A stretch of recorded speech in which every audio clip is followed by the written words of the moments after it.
welcome to another segment of the Demons Comic Book Crew. We're taking a look at the good, the bad, and the downright atrocious. Today we'll be taking a look at a really atrocious comic, or at least I deemed it as such 4 years ago when it was requested to me. Supersonic Special number 7. Yes, I know Linkar already beat me to the punch and reviewed this, but this was requested to me by the Dread Dormammu 1. Here's the story of how that came about.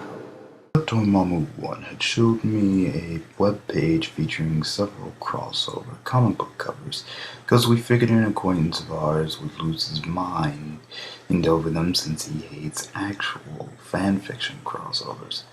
Some had ideas that I enjoyed and loved to see, some had ideas that I had seen before, some were downright silly, and then you had that one that made me go, what the fudge? Oh, really? Spider-Man vs. Powdered Toast Man actually exists. And I know this because I am aware that Marvel Comics at one point did own the publishing rights to Ren and Stimpy.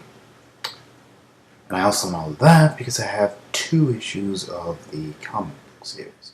It was during our perusing that I saw this, a comic which on paper seemed like a really cool idea for a kid's comic, but the actual execution left me with a rather unfavorable opinion. Of course, during the Skype call,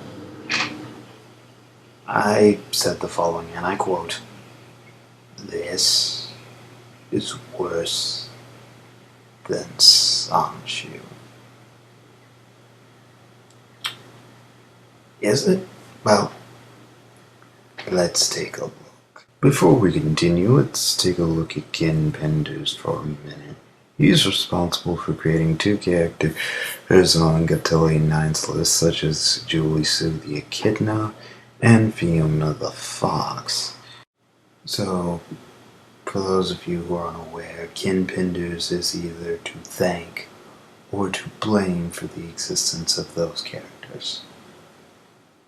Responsible for Knuckles' backstory in the Archie Comics multiverse, as well as creating Scourge in the anti-Mobius universe. And, of course, due to certain loopholes within the Archie Comics contracts, he was able to gain full copyright of his characters, meaning that Archie Comics had to ask his permission to use them. This is pretty much akin to a Sonic fanfic writer getting copyright ownership over their fan characters, and oh wait! As you can tell, Ken Penders has been made fun of because of this. Now with that said, let's get back into the comic. Well, taking a look at the opening credits page, I find that this was written by Ken Penders, which would explain why Linkar mentioned him in his review, and I find that this was drawn by Jim Valentino. Yeah, if you'll forgive me of being a tad self-indulgent, I submitted at least 2 of my series to Shadowline Comics, of which Jim Valentino oversees. And of course, he decided to contact me or respond to me personally, advising that I improve my line work for my comics to look a little more professional. So, given the line work, or given the artistic style we're going to be seeing here, this was 1996, and early Image Comics back then really didn't have a grasp on a lot of stuff, so we can let it slide, mostly.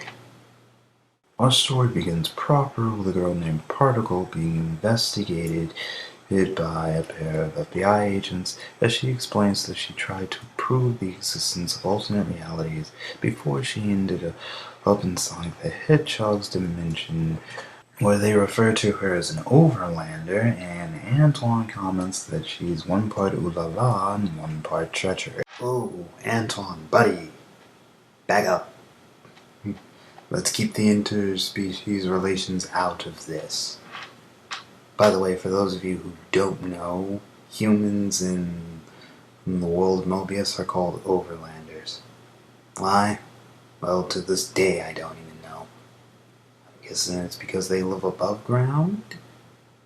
So after she apparently knocks them out with her device, she makes her way to Knuckles' floating island before she comes across a zoot chute, goes for a dive, and finds herself in front of the Chaos Emerald.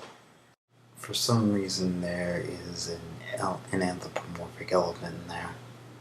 To this day, I don't even know the reason for that. If you paused the video and read, there were some Batman puns. Which leads to her getting introduced to Knuckles the Echidna before she shakes hands with him and knocks him out, and proceeds to tamper with the Chaos Emerald, causing mayhem. Before we meet our FBI agent who's interrogating her, named Skulder, and his partner Mully. Mulder and Scully from X-Files. If I had done this before Linkara beat me to it, I would have been like, oh, great. If Linkara ever gets around to this, I'd know he'd have a fit. Probably. Before she then knocks him out, which she has a habit of doing, he asks for a doctor, to which Smalley says she is one. She checks Skulder's pulse, and Prodigal takes that chance to flee. Yeah, she does have a habit of running away from a lot of situations. Oh, and by the way, apparently all of this is taking place in present day, as apparently everything that transpired was a flashback. Assuming you were unable to follow it up until this point, trust me, it was a little difficult for me to follow too. Hence the statement at the beginning of this video. This prompts them to continue their investigation at an electronics shop where the owner is asked about the events of the previous day, to which he says he has no clue, to where they inquire about his son, who they then meet, who begins to explain everything that occurred. What comes up next is why I decided to review this month of October. It's here that we get our throwaway line that he forgot that that day was Halloween. This supposedly takes place on Halloween. How flipping convenient is that? As he spots Sonic the Hedgehog and crew asking Spawn of all people if he knows where they are.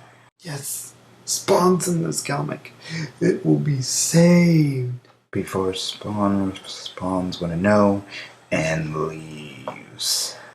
No, Spawn, don't go. You're the only cool thing in this comic.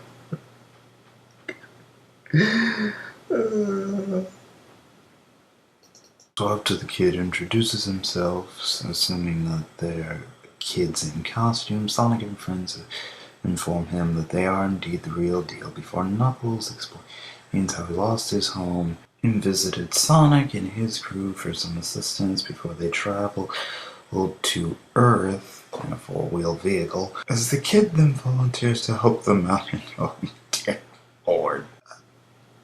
Mr. Valentino, did you really have to give Sally and Carter those weird expressions? Like, really, sir?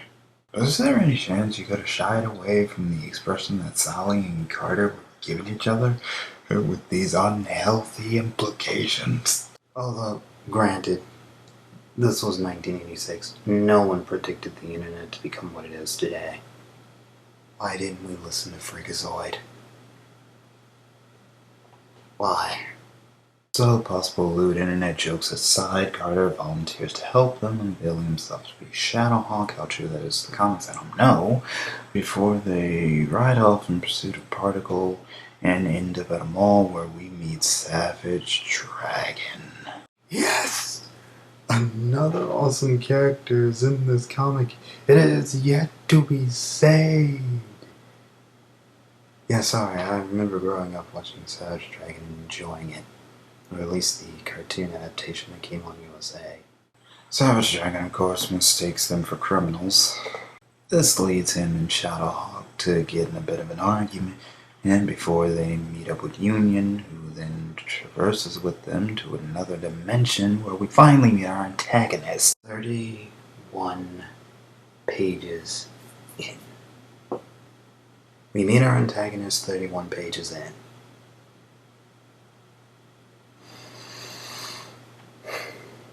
You know what? That's fine. That's fine. That's fine. It's fine. It's fine. No, it's not. He expositories from the future before Union, Shadowhawk, and Savage Strike can interrupt his little speech and get attacked for it. I mean, that's fair. They didn't give him a chance to finish his speech, so of course they get shot for it. Oh yeah, I forgot to mention how they're on a train, as they're all shot forward into another parallel dimension. And our villain explains how he wants to cause an infinite crisis, merging all the universes into one. Really, dude? That's your big plan? So let me see if I got this straight. You wanted to consolidate the entire multiverse and rule over the single universe as your own. I mean, yeah, that's a pretty brilliant plan. Except one problem. Someone already beat you to it about 10 years prior in the DC universe. So with our heroes imprisoned and our villain given a box, Particle apparently finds her sister amidst the prisoners. The box is unveiled to have a character named Max in it.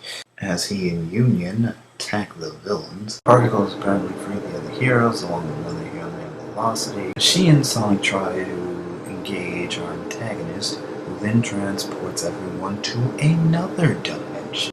Is your head hurting yet? 'Cause mine's is starting to. Before the only fight scene we've gotten so far finally breaks out, Knuckles tries to regain control of Chaos Emerald. He is confronted by the consciousness of his uncle Dimitri before the subconsciousness of his father breaks in and convinces him to do the right thing. So Knuckles uses the Chaos Emerald to restore everything back to order. Our heroes go their separate ways.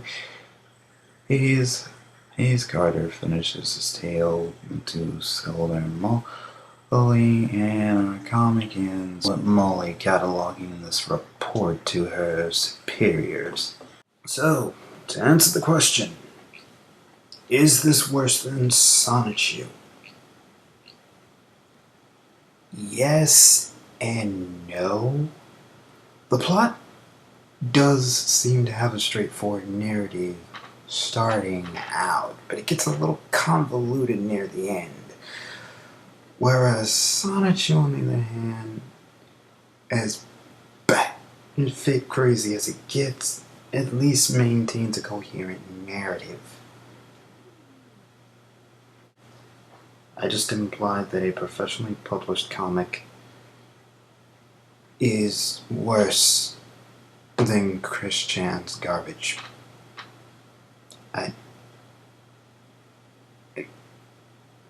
I need to go clean myself. It's Monty Rimson signing out, and I'll see you all in the next video.